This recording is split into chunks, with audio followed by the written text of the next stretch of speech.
So 30 years ago, the city of Houston was shocked by the murders of two teenage girls in the northwest side of Houston. On this week's episode of The Evidence Room, KPRC2 investigator Robert Arnold explains how the murders of Elizabeth Pena and Jennifer Ertman not only exposed Houston's gang problem, but also helped advance victims' rights. Robert joins us now this morning with a sneak peek into tonight's episode of The Evidence Room. Robert, good morning.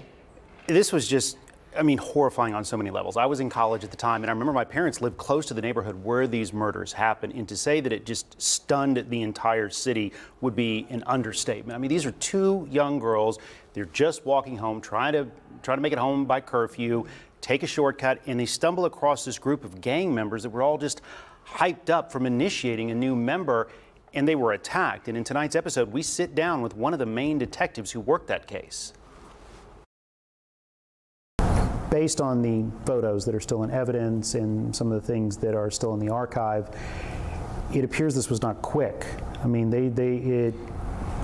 Based on what you're seeing still in the archive, it appears that these young ladies were tortured. They were definitely tortured. They were beaten half to death. They were raped, brutally raped, every way imaginable, and ultimately strangled to death.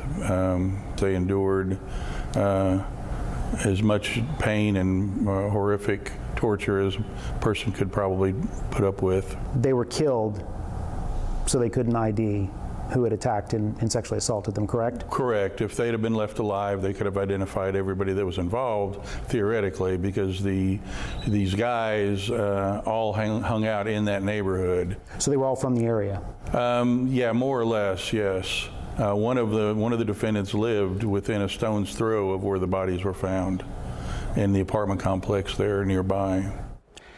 And so for even people who were living in Houston at the time that these murders happened, many don't realize that this is the first case in Harris County where a victim impact statement was given in court. That's something that's common now, where you see a family member stand up and explain how a defendant has truly caused irreparable harm to their lives. But this was the first case in Harris County where we saw that victim impact statement.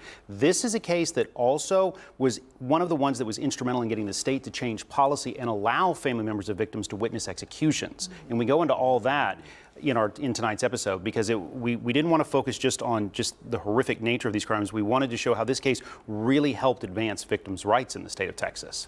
Yeah, you always hope something good comes out of these just awful, horrible stories, and in this case it looks like something did. It really did. It really did. And you'll see a very young Andy Kahn. We're all familiar with Andy Kahn with Houston Crime Stoppers with the city before, and this was when he had only been with the city for a couple of years, and he really helped the families make it through that time. How did they get, they were in the same area that these girls were walking home from. So did they already think that these guys were involved? Did they already think because they were in that area, they lived close by? No, it was the brother. It was the brother of the main one. The one who said, we got to kill him. It was his brother. He knew what happened, and he called police, told them where to find the bodies, and then later became a main witness in the case. And then you were talking about this other possibility. I think it's the Roman brothers, because there were two other people who were there when the attack started. When they realized what was about to happen, they're like, no, we want no part of this. And they left, but then later became witnesses.